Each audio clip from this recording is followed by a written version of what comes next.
Hello and welcome to another video from the only channel you need to not only survive the current apocalypse but actually enjoy it. And today we're going to talk about the carpenter's son.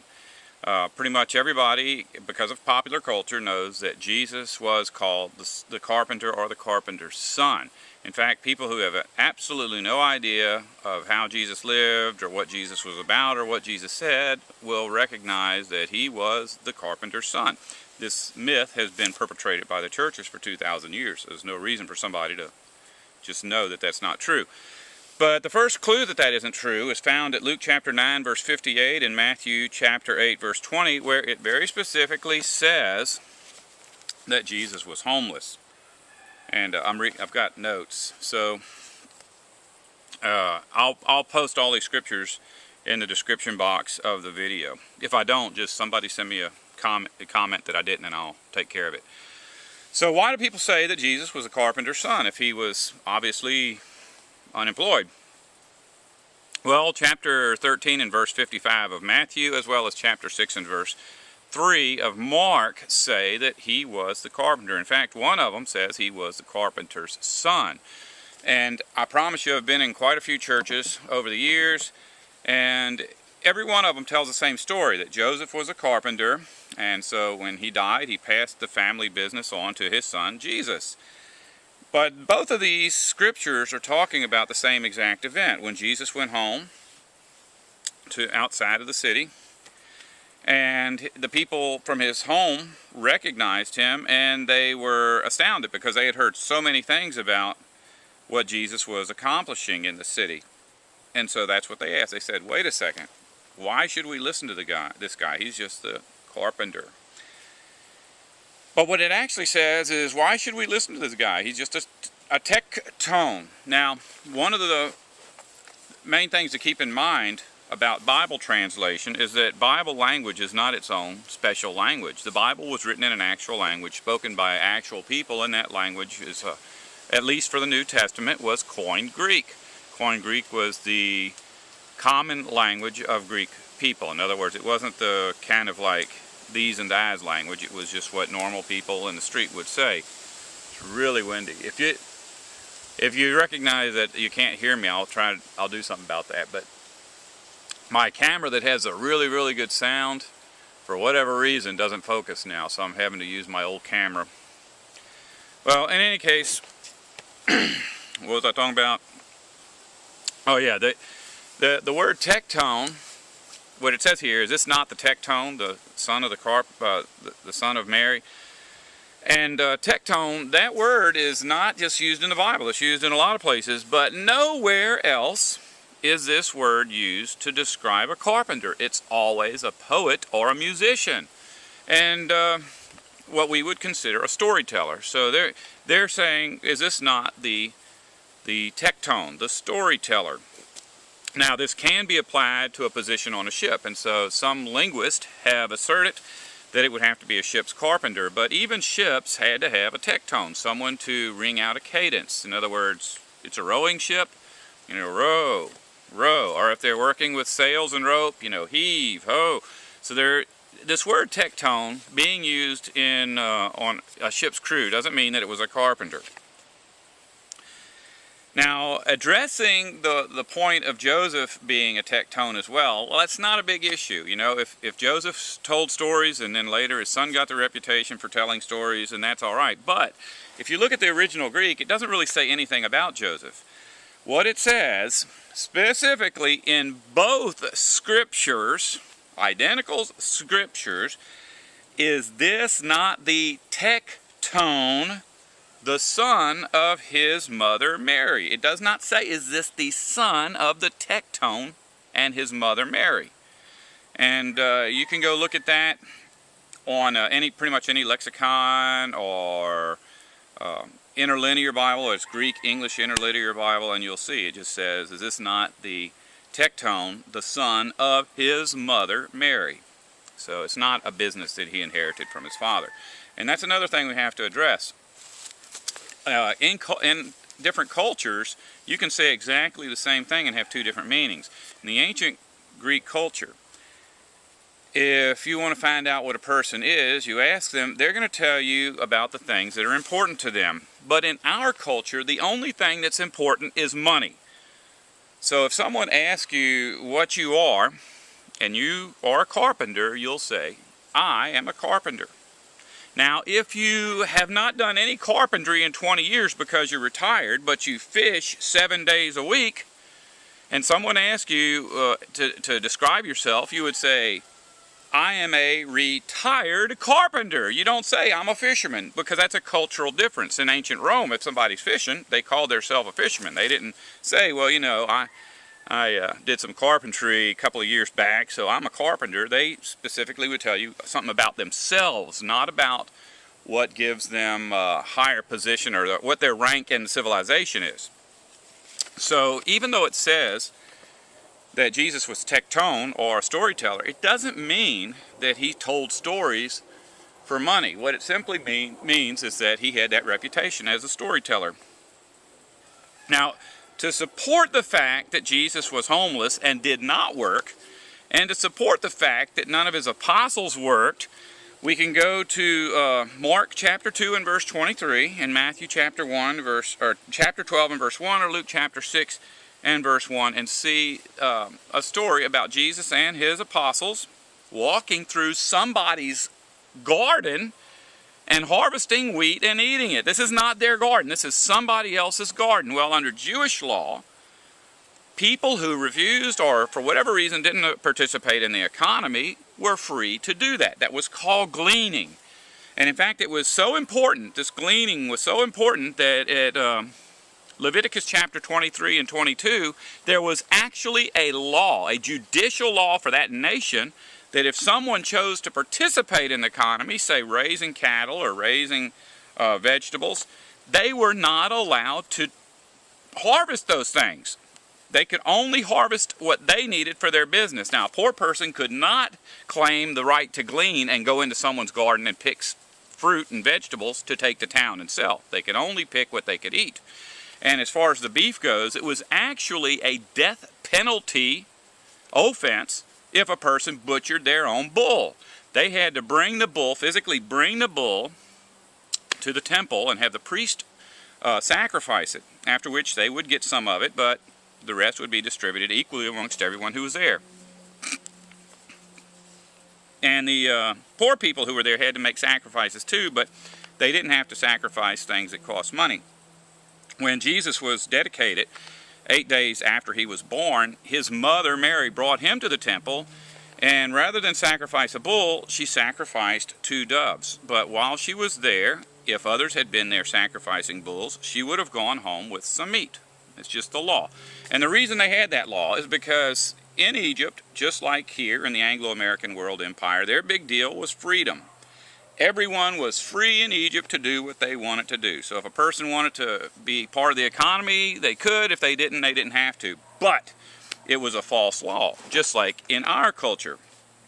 In our culture, you can still be a hunter-gatherer as long as you purchase property on which to hunter and gather, or as long as you have very expensive licenses for hunting and gathering. And that's the way it was in Egypt. So God made it a law that a person didn't have to do that. They could live on land without purchasing it, and they could actually claim ownership for a while. And then every 49 years, the land would be redistributed so that everybody had an equal amount of land, the people who worked and the people who didn't work. And if a person decided that they wanted to engage in agriculture, they were free to do so. But if they did not want to participate in agriculture, they were still free to hunt and gather anywhere they chose, even in on a piece of property that belonged to someone who was raising agricultural products. It's a fair way to live.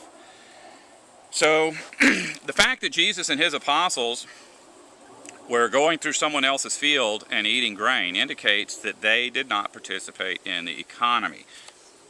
There are 2 apostles that I am aware of who were said to be workers, who participate in the economy. Judas himself was a thief. So the way that Judas made his living indicates that he was a thief.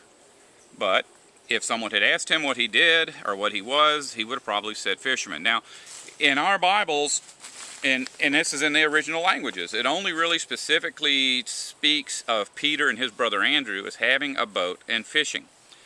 But it also indicates that James and his brother John fished as well.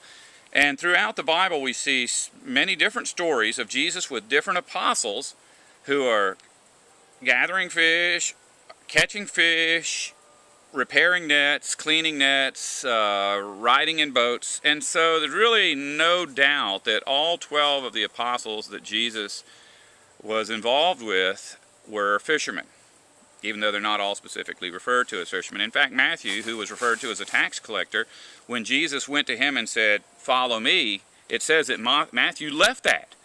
He left the tax collecting business, and then from then on you only see him fishing.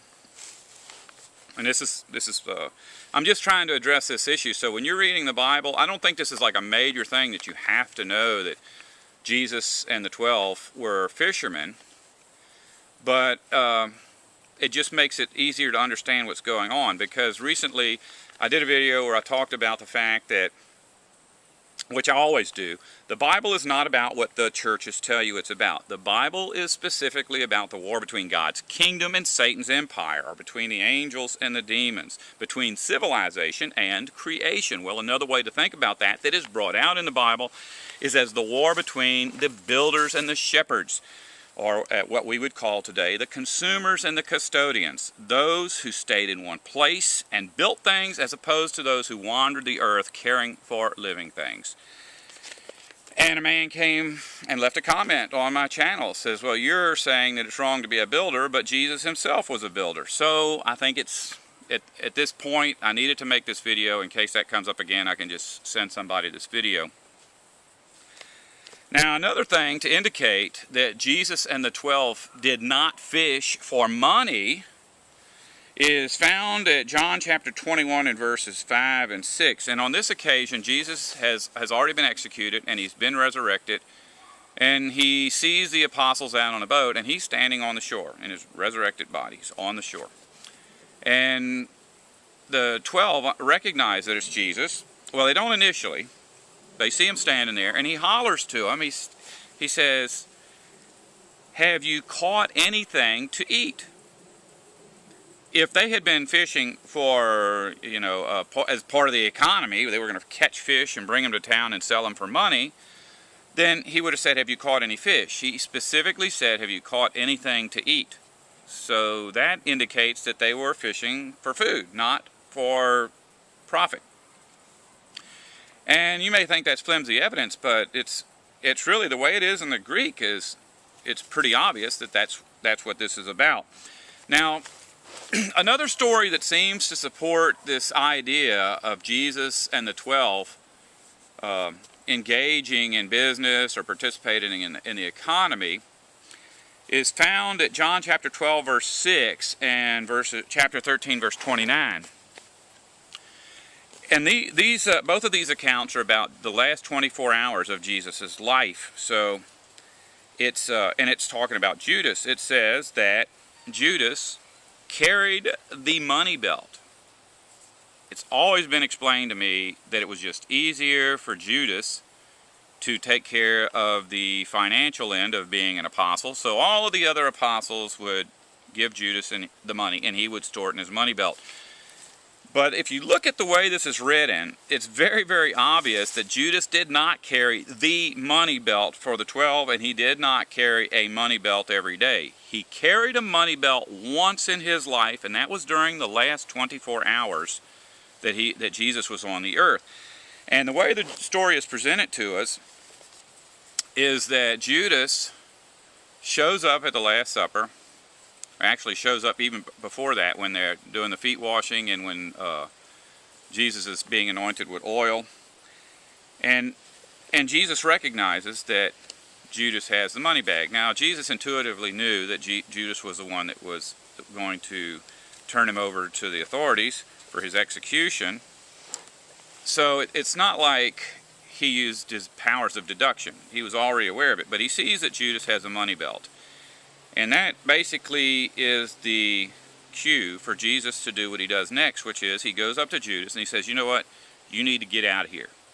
He's about to have his last meal on earth. He knows Judas is bringing a bag with him, so he'll have something to carry his 30 pieces of silver home in.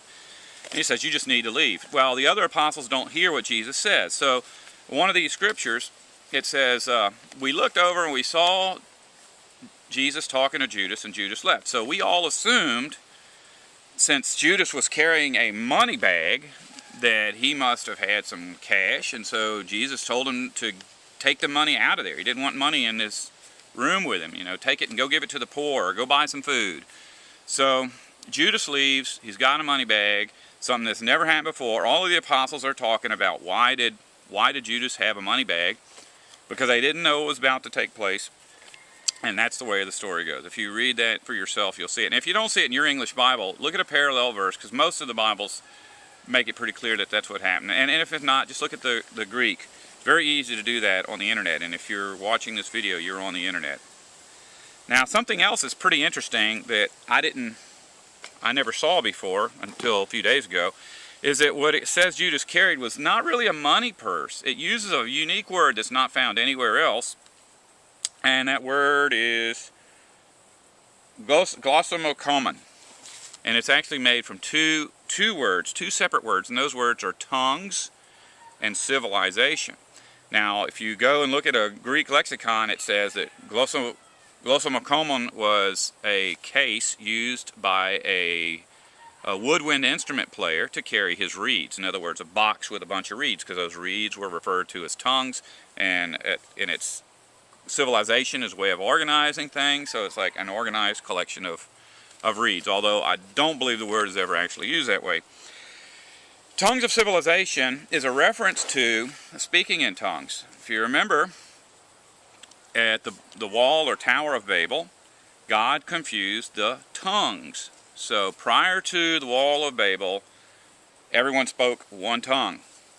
And later, after Jesus ascended, his apostles suddenly acquired the ability to speak that original tongue again. And in our English Bible, sometimes it looks like all the apostles just learned how to speak every other language. Like some could speak French, some could speak Chinese, whatever. But what it actually says when you look at it is they all spoke the tongue. The tongue. That's the original instinctive language that humans once had. Just like, you know, wrens have one language, grizzly bears have one language. At one time, all humans had one language, and it was instinctive. It wasn't something that a child had to, you know, learn, or that would be different than what a child learned. That to learn a language, you simply knew the language, and I guess there's a process to that, but it wasn't one of these things where we couldn't go from one country to the other and talk to each other. And that's those two occasions where it talks about Judas's glossocomen was John 12:6 and John 13:29. And basically, when it calls that the language of civilization, it's a direct reference to the language of creation. So human beings at one time spoke the language of creation, and Judas carried a bag which carried the language of civilization, which was money. So, and basically, you know, that's the point that's being made here, is it don't matter what you say, it matters on how much money you got as to whether or not you're able to communicate your point. Now, the fact that he's called tectone, which is musician or poet, only one time, indicates that we perhaps have other instances of the Bible where he's called the same thing, just using a little bit different wording. And we find that 47 times Jesus is called didaskalos. Didaskalos. And that means one who teaches with words. Now, a lot of Bibles will actually translate that as doctor or master or teacher. And basically it just means someone that knows more than others but is willing to share that knowledge with others. So, I guess I should summarize. When Jesus was on the earth, people didn't want to listen to him because they considered him just to be a storyteller. Didn't tell stories for money, just was known for being the guy that spoke in parables. It says, in fact, the Bible very specifically says he would not teach a single thing unless he taught in a parable. So Jesus the storyteller. If you don't want to survive, don't listen to me.